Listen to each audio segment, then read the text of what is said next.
হুমকি পেয়েছেন হবিগঞ্জ 4 আসনের স্বতন্ত্র সংসদ সদস্য ও সুপ্রিম কোর্টের আইনজীবী বাইসার সৈয়দ। কেউ তাকে ইয়ে করে থাকে তাহলে সেটা স্পেসিফিক সে একটা জিডি করবে বা তারপরে সেটা নিয়ে তখন চলবে।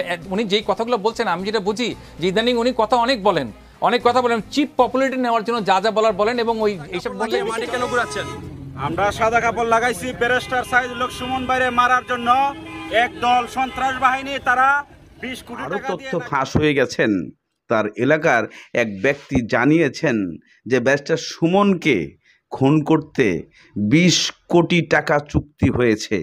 দর্শক, এদিকে আরও কিছু তথ্য ভিতরে জমা হয়ে আছে। আপনারা ধৈর্য সহকারে আজকের এই ভিডিওটা দেখতে থাকবেন, কেননা ব্যারিস্টার সুমনকে নিয়ে গুরুত্বপূর্ণ কিছু তথ্য এই ভিডিওর মাঝখানে তুলে ধরা হয়েছে, যা আপনাদের জানতে বুঝতে খুব সহজ হয়ে যাবে। কেননা মাননীয় প্রধানমন্ত্রী সাক্ষাতে কি বলেছে ব্যারিস্টার সুমনকে তাও আপনারা জানতে পারবেন এই ভিডিওর মাধ্যমে। কেননা ব্যারিস্টার সুমন আজকে নিরাপত্তাহীনতায় ভুগছে।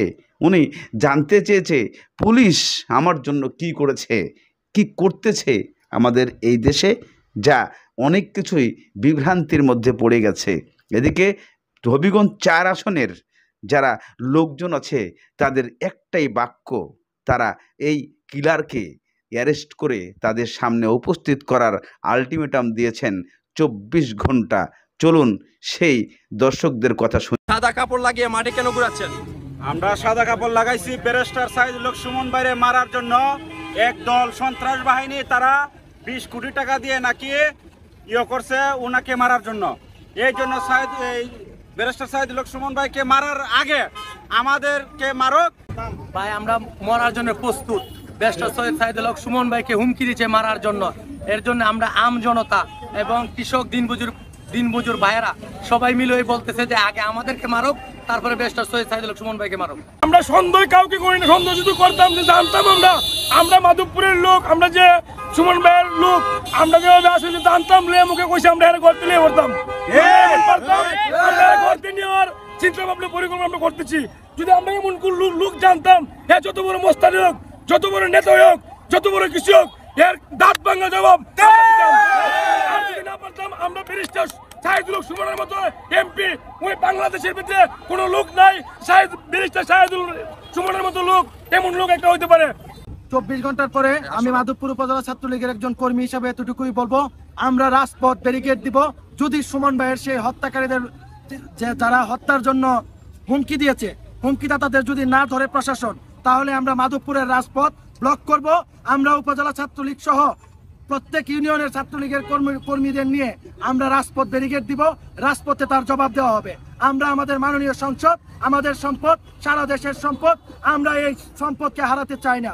আমি মনে করি একজন ছাত্রলীগের নগণ্য কর্মী হিসাবে আমি যাকে ফলো করি, আমি ছাত্রলীগের অগ্রজ হিসাবে, আমি বড় ভাই হিসাবে, আমি আমার নেতা সৈয়দ সাইদুল হক সুমন ভাইয়ের যারা হত্যার হুমকিদাতা তাদের বিচার চাই। কোনো কিছু দেশ পূর্ণ হয়ে যাবে। আয়নরা সাবধান হয়ে যাও, সাবধান হয়ে যাও। ব্যারিস্টার আমাদের রক্তের মানুষ। ব্যারিস্টারের কোনো কিছু হলে দেশ বিচ্ছিন্ন হয়ে যাবে। মাধবপুরের সাথে সিলেটের সাথে দেশ বিচ্ছিন্ন করে দেবে। চৌধুরী হত্যার হুমকি পেয়েছেন হবিগঞ্জ 4 আসনের স্বতন্ত্র সংসদ সদস্য ও সুপ্রিম কোর্টের আইনজীবী বাইসার সৈয়দ সাইদুল হক সুমন। এ সম্পর্কে তিনি বলেছেন, আমি হুমকির তথ্য পেয়েছি, রাষ্ট্রযন্ত্র আমাকে বাঁচিয়ে রাখতে চায় কিনা সেই প্রশ্ন এখন দেখা দিয়েছে। আমি থানায় জিডি করার আগেই আইন শৃঙ্খলা রক্ষাকারী বাহিনীর উচিত ছিল যারা হুমকি দিয়েছে তাদের খুঁজে বের করে আইনের আওতায় নিয়ে আসা, কারণ তাদের কাছ থেকে আমি হুমকির তথ্য পেয়েছি। রাষ্ট্রযন্ত্র আমাকে বাঁচিয়ে রাখতে চায় কিনা সেই প্রশ্ন এখন দেখা দিয়েছে। আমার জীবনের নিরাপত্তা চেয়ে জিডি করেছি, এখন দায়িত্ব আইন শৃঙ্খলা বাহিনীর। একজন তো দেশের বাইরে গিয়ে খুন হলেন, আরেকজন বলছেন তিনি আসলে কনফিউজ, রাষ্ট্রযন্ত্র তাকে বাঁচিয়ে রাখতে চায় কিনা। আপনি নিরাপদে আছেন? আপনাদের এমপিরা কোনো সমস্যার মধ্যে পড়ছে?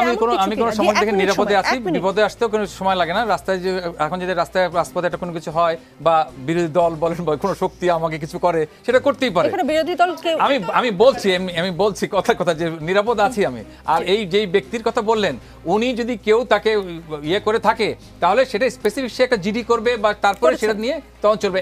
উনি যেই কথাগুলো বলছেন আমি যেটা বুঝি যে ইদানিং উনি কথা অনেক বলেন, অনেক কথা বলেন, চিপ পপুলারিটি নেওয়ার জন্য যা যা বলার বলেন, এবং ওই এইসব বললে বেশি দুর্নীতির চলে, বিরুদ্ধে বেশি এবং কথা বলেন। ইউটিউবে ওই যে পয়সা আবার পায়, তো ওইটাই তার মেইন ইনকাম, এবং এটা বললে হয় দেখা যাবে ইউটিউবে আবার আপনার বেড়ে গেল অনেক তার সেটার জন্যই হয়তো এই কথাগুলো বলছেন। এত কথা কেন বললে আমি জানি না। তিনি দুর্নীতির বিরুদ্ধে বেশি কথা বলেন, সেটাই কি না সমস্যা? দুর্নীতির বিরুদ্ধে অবশ্যই বলুক, আমি যে দুর্নীতির বিরুদ্ধে কথা বলবে সে যেই দলের হোক আমি তার সাথে আছি, সেটাতে কোনো সন্দেহ নাই, কারণ আমি কোনো অন্যায়ের সাথে থাকবো না, কারণ আমরা যে রাজনৈতিক ঐতিহ্য নিয়ে আছি আমরা অন্যায়কে প্রশ্রয় দিতে পারি না। কিন্তু ওনার কথা হলে উনি দুর্নীতি নিয়ে কথা বললেন, আমি ওনার সাথে আছি, কিন্তু যেই কথাগুলো উনি এটাকে নিয়ে বললেন মনে হলে যেই বিষয়টা সেটাকে অনেক কথা একবারে বলে ফেললেন।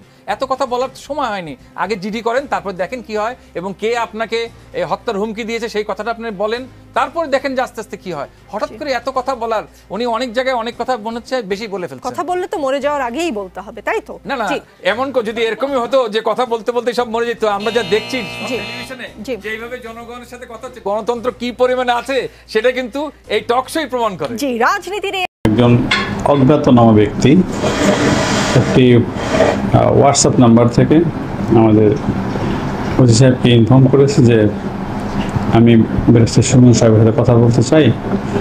তো আমাদের ওসি সাহেব বলছে কি বিষয়ে কথা বলতে চান। সে বললো যে তার লাইফ একটা রিস্ক আছে, আমি সে সম্পর্কে কথা বলতে চাই, আমি আপনার সাথে কিছু বলবো না।